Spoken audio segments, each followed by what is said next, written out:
Our next guest is going to be Dustin Brown. He's an investment advisor from PFS Investments. So we're going to talk a little bit today about life insurance. So why don't you tell us, for starters, why buy life insurance? Yeah, that's a great question. And I get that question a lot. And what I like to say is life insurance has a funny name because if you have car insurance, if you get in an accident, you total your car, the car insurance policy is going to replace your car. But life insurance, if you have a life insurance policy and you die, it's not going to bring you back from the dead, right? We say it has a funny name because it's not going to do that. And we actually like to call it income protection instead of life insurance. And that's really one of the main reasons why you buy life insurance is to protect your income if you have somebody who's depending on that income. Who should be thinking about life insurance?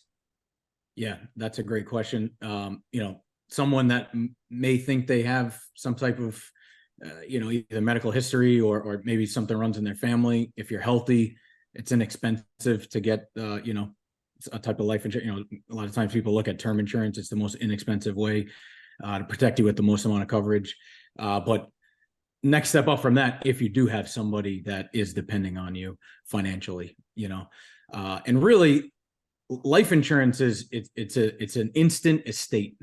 Okay, so if you don't have any savings and you have a life insurance policy, say for $500,000, if you die, your family automatically has a $500,000 estate left to them. If you have somebody that you feel like, hey, what happens if I die?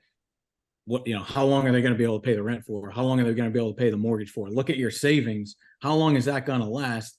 And if you start thinking, man, it's only going to be 6 months, a year. Sometimes, there's a lot of people out there, they don't even really have any savings. That's even more important to start looking at life insurance because guess what? No one knows when they're going to die. It's a tough thing to think about, but we just don't know. The older I get, the more stories I hear, the more I realize that life is just a flicker. I want to start a life insurance policy. Where should I go to buy life insurance?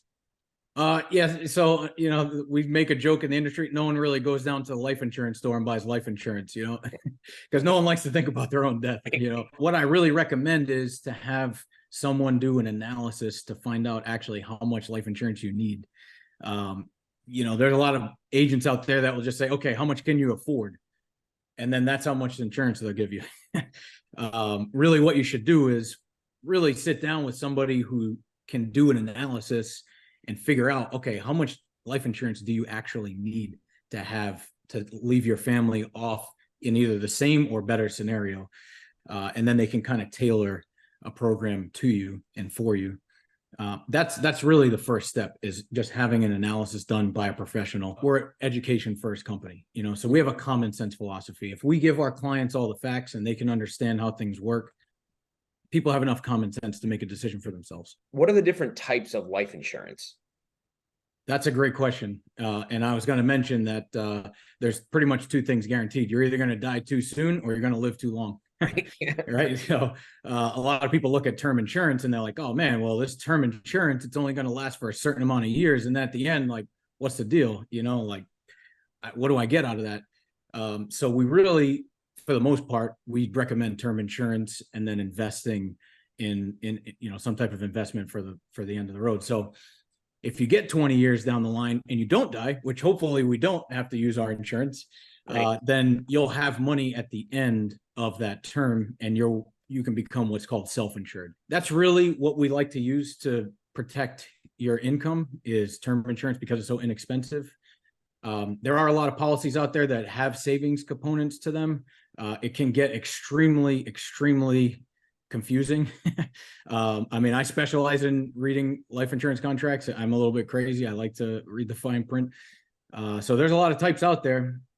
What I'll say is, if you're considering the different types of life insurance policies, it's really helpful to talk to somebody who also has an investment license. Because if you don't have an investment license and only have a life insurance license, you really can't talk about investments legally.